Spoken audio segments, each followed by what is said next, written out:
Good morning, class 11th. So today is your first period of chemistry. So the first lesson of the chemistry is some basic concepts of chemistry. This is the first lesson of chemistry. Now you are in class 11, so there is a very big difference between the chemistry of class 10th and the class 11th. Let's start with the basic discussion. So in this class you have a 3 division of chemistry. The first is the physical chemistry.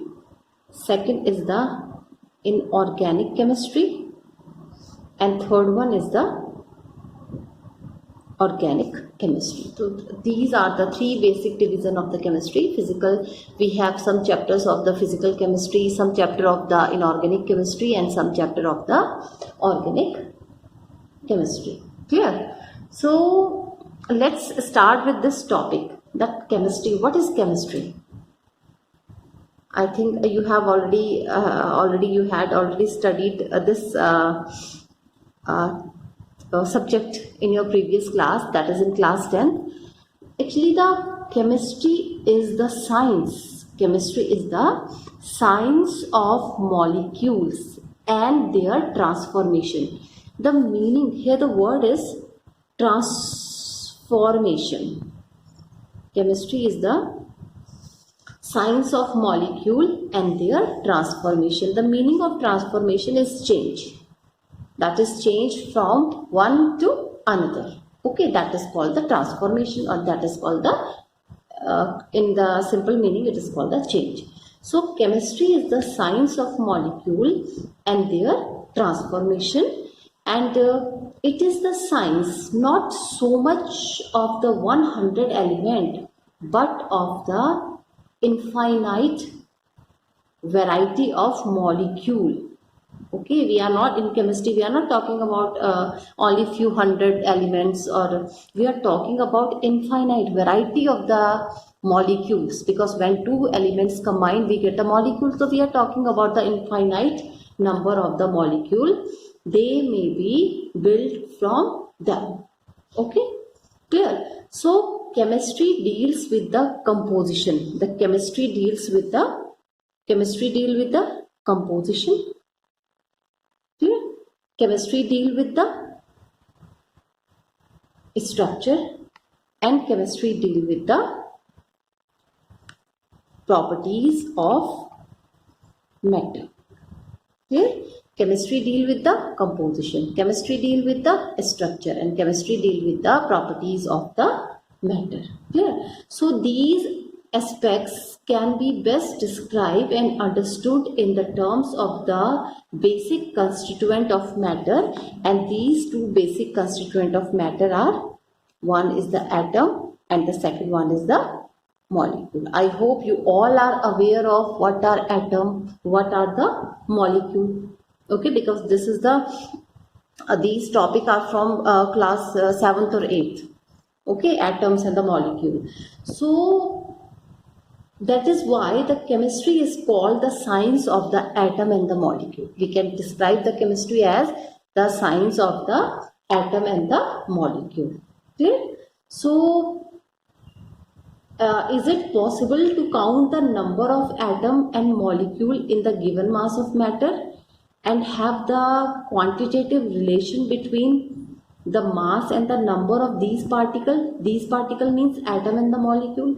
We will like to answer these type of a question in the given unit. Okay. So the next is the importance of chemistry. This is our new topic. After chemistry, this is the another topic, that is the importance of chemistry.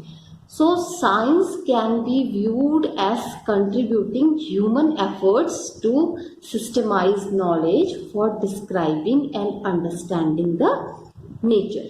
Clear? So why the chemistry is important?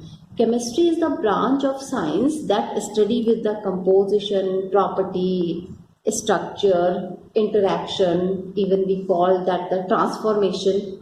It deals with the transformation. So chemistry plays a central role in the science and is often intertwined with other branches of the science, like it is connected with the physics, it is connected with the biology, and etc. So it play an important role in our daily life. Clear? It play an important role in our daily life. Clear? So in daily life we are using the soaps, we are using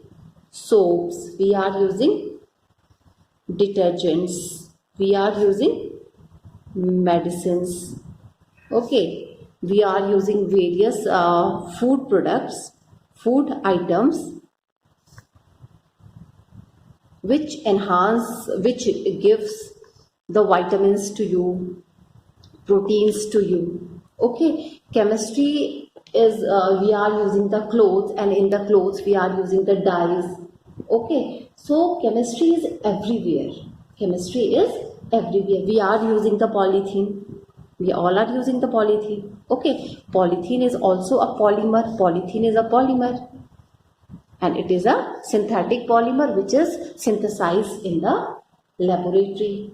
Okay, we are using the various kind of drugs. Drugs means here the meaning of the drug is the medicine. So chemistry play an important role in meeting human need for the food. Sometimes we are using the various kind of the that is the synthetic items which is used as a food, which provide us vitamin, protein, carbohydrates. So it play a very important role in the food. Healthcare products, we are using the healthcare products. Clear?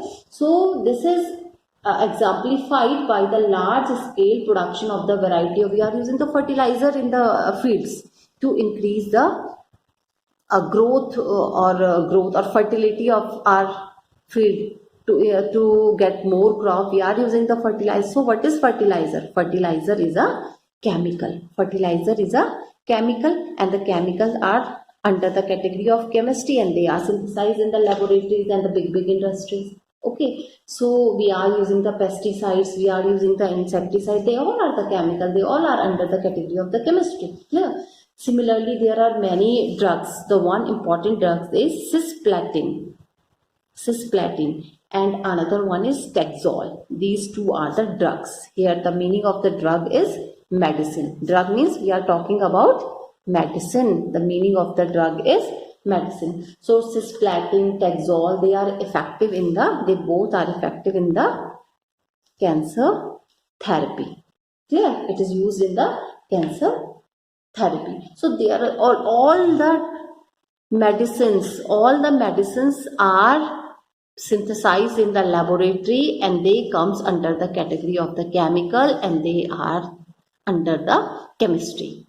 Okay, so chemistry is required, chemicals are required. So that's why the chemistry important. This is the importance of chemistry in our daily life. We are using the in our houses cups, we are using the plates. Okay, cups, plates, we are using the various items which are made by ceramics. They all are the chemical, they all are under the category of the chemistry. Clear? Now the next important topic is matter. This is the another topic, matter. So matter is a very common topic. We had already studied this topic, matter. So matter is classified into matter. What is matter? Anything which occupy space and have mass. Anything which occupy space and have mass. It is called matter. Anything which occupies space and have mass is called matter. So matter is of two types. The first one is pure substance. Clear? The first one is pure substance and the next is mixture. Mixture. Clear? So matter is of two types, pure substance and the second one is mixture. So what is pure substance? The pure substance is that substance which have fixed composition. Which have fixed composition. And what is mixture? Mixture, it have variable composition. Okay, mixture have variable composition, whereas the pure substance have fixed composition. Now, pure substance. Clear? So pure substance is further classified into two categories. The first one is the elements, okay, and the second one is the compound. The first one is the element and the second one is the compound. Clear? So what is element? Element contain only one kind of particle. It contain only one kind of particle. Clear? Elements contain only one kind of a particle. And compound, what about compound? They contain more than one type of particles. It contains more than one type of particles, but in fixed ratio. So that is the basic difference between element and the compound. Element contain only one kind of a particle. Compound contain more than one type of a particle, but their ratio should be fixed. Clear? Their ratio should be fixed. Now, the next is this one, elements. So, elements, we know that elements are of three types. The first is the metal, second one is the non-metal, and third one is the metalloids. Elements are of three types, metals, non-metal and metalloid. So there is no specific definition for metal, non-metal and metalloids, but they are categorized on the basis of their property. Clear? So what are metal? Metal possess the property of sonorous. Sonorous means sound producing. Clear? Metals are sonorous. Clear? Metals are lustrous. Metals are malleable. Clear? Metals are ductile. Metals are good conductor of heat and electricity. Clear? So, these are the property of metals. What are non-metal? All the property which are opposite of the metal. Metal, non-metal possess all the property which are opposite of the metals. Clear? It means non-metals are non-sonorous.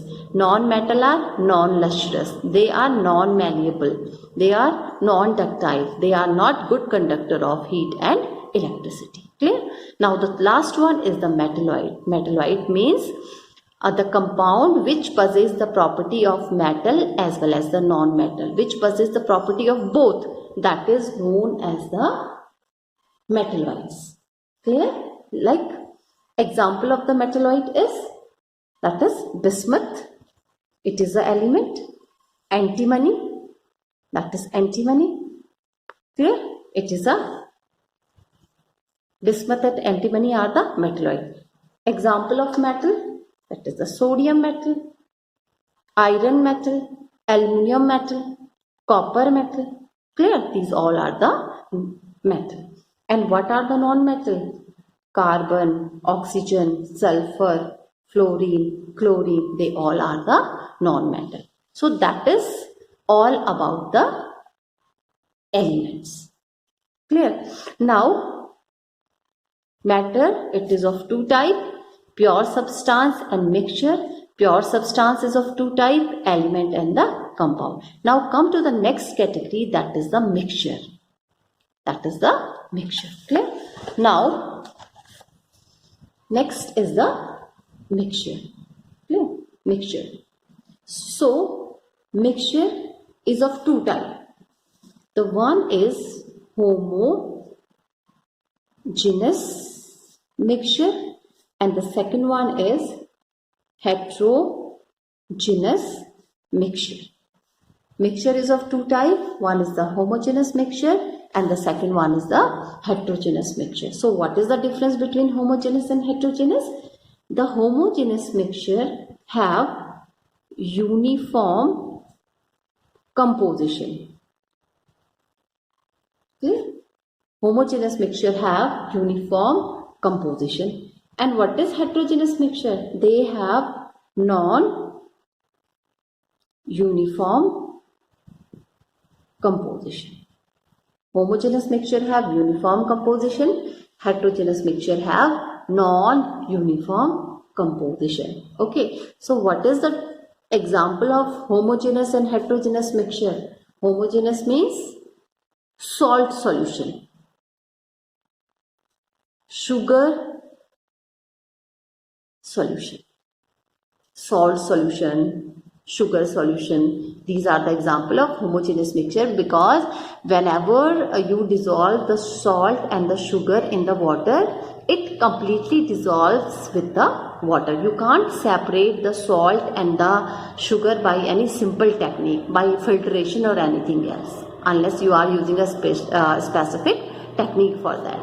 And heterogeneous mixture, non-uniform, means in which the solute and the solvent are not mixed with each other completely or not mixed completely with each other. For example, colloids.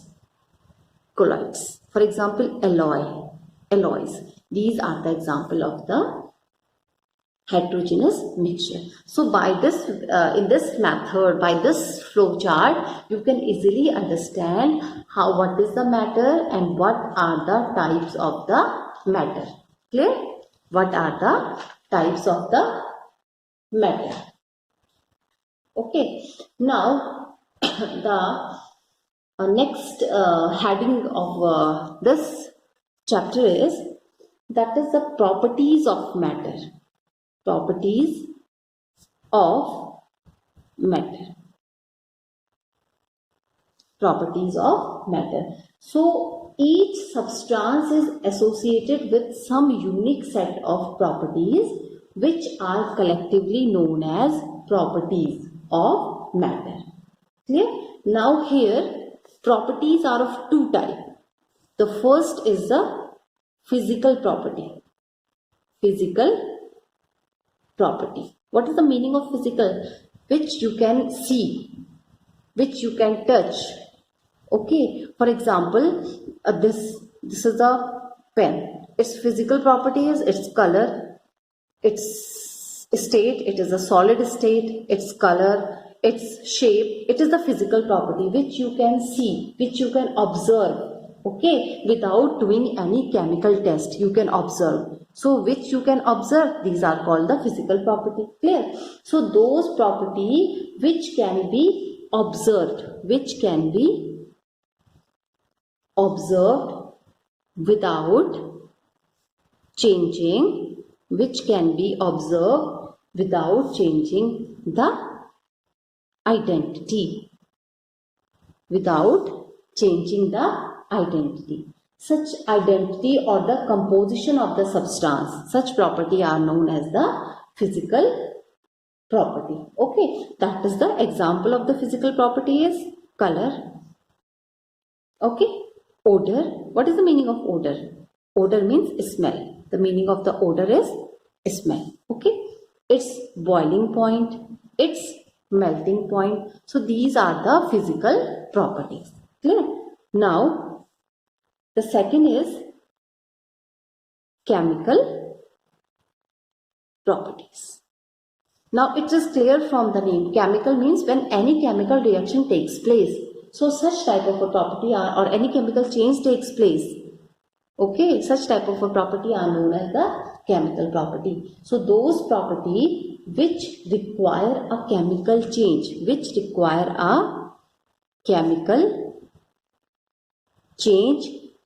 to occur. Those property which require a chemical change to occur for their measurement or the observation are known as the chemical property. Okay, so example, what are the chemical property? How can you say that? For example, a characteristic reactions.